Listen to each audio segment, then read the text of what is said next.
Most men are into risk and way too high speed, and many then fall victim to these preferences. When I was young, I was of the opinion that I had to have a racing bike because people on racing bikes always drove so fast. For me it made sense, everyone who was fast owned such a racing bike. In fact, I found out afterwards that I was just as slow on a road bike as I was on any other bike. The reason for this is quite simple.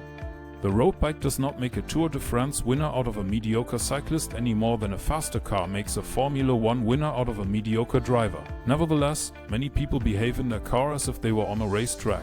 Usually these are men in sporty cars who overestimate their own driving skills. I myself drove over 200 kilometers by car every day for 12 years and saw quite a few accidents. And since I also listened to the news on the radio every day, I can say with certainty that I never heard of an elderly lady who flew out of a curve with her grandson in the car at 180 kilometers per hour. Those were mostly daredevil youngsters on winding country roads. Now you may say that this is discriminatory, but the vast majority of people who cause accidents by speeding are male. If you don't believe that, you can easily find the statistics called traffic accidents, accidents of women and men in road traffic on the site of the Federal Statistical Office and check it out. And although all these people have learned in driving school that you should behave carefully in traffic, this has not really helped in practice to avoid accidents. This does not mean that you can always avoid an accident, because there are situations where you do everything right and still get involved in an accident situation. We ourselves experienced this in the spring of 2022 when we braked for a cyclist at a crosswalk for cyclists in the Netherlands and a Dutch car crashed into our rear without braking.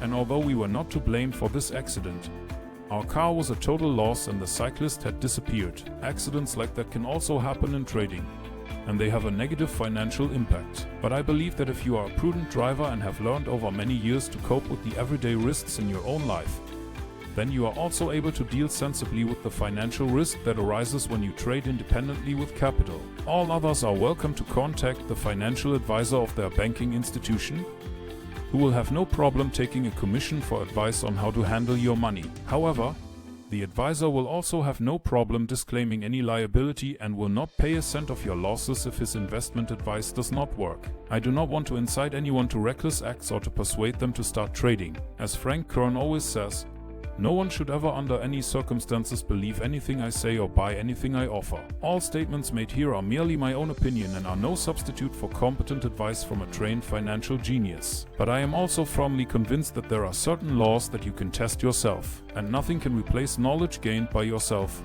can it? If you want to avoid flying off a curve in snow and ice, you need the right equipment. You need to have winter tires, adjust your speed, and avoid jerky steering. Just imagine you are an ice road trucker. You can find the right movie for this on Netflix.